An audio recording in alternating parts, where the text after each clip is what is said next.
தாய் மாணவர் திட்டத்தில் உங்க ஊராட்சியில் எத்தனை பேர் பயன்பெறாங்க?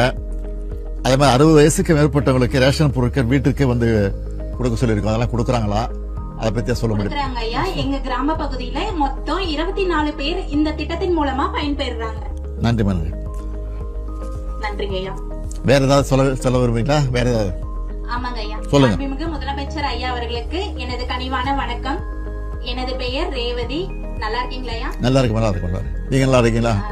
நல்லா இருக்கேன் ஐயா. மகிழ்ச்சி. நான் ஓம் சக்தி மகளிர் சுய குழுல உறுப்பினரா இருக்கேன். எங்க குழுவானது ஊராட்சி அளவிலான கூட்டமைப்புல இணைஞ்சிருக்கு. இதன் மூலமா எனக்கு தொழில் கடனாக சமுதாய முதலீட்டு நிதியிலிருந்து ஒரு 1.5 லட்சம் ரூபாய் கடன் கொடுத்தாங்க ஐயா.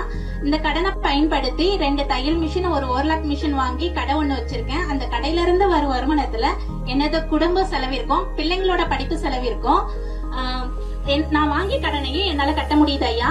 என்ன போல இருக்கிற 2 மகளிருக்கும் இந்த தொழிலை கத்து கொடுத்து அவங்களையும் வேலைக்கு வச்சிருக்கேன். என்னாலயும் 2 பேருக்கு சம்பளம் கொடுக்க முடியுதுன்றத பெருமையா சொல்லிக்கிறேன் ஐயா. மாண்புமிகு இந்த அளவுக்கு என்ன உயர்த்திய மாண்புமிகு முதலமைச்சர் ஐயா அவர்களுக்கு மீண்டும் ஒரு முறை நன்றியை தெரிவித்துக் கொள்கிறேன் ஐயா.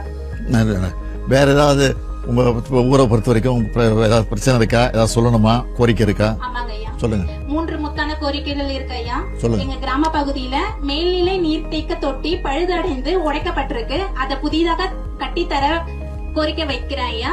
அதே போல கொண்டங்கில இருந்து எலிச்சத்திரம் சாலை பகுதியில மின் விளக்கு வசதி செய்து தர வேண்டியும் கோரிக்கை வைக்கிறேன் ஐயா. மேலும் கொண்டங்கி முதல் தொகைப்பாடி வரி உள்ள சாலை பகுதியில தடுப்பு சுவர், வெள்ள தடுப்பு சுவர், மழைக்காலங்கள்ல வெள்ளம் வரதுனால வெள்ள தடுப்பு சுவர் கட்டி தர வேண்டியும் அன்புடன் கேட்டுக்கொள்கிறேன் ஐயா.